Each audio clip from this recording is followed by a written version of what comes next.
So here they are then, the little survivors.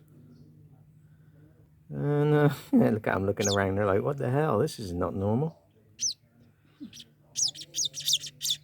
These two are doing alright, they're eating well, every half an hour. Hopefully they'll make it.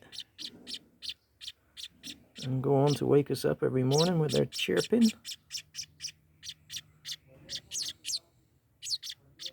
Well done, kids.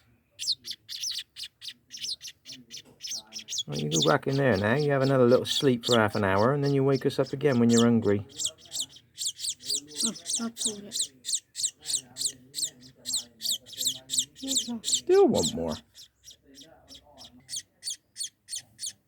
Yeah, he's still chewing away, isn't he? Good little boy. We are actually feeding him on damp cat biscuits, because it hasn't killed the cat yet.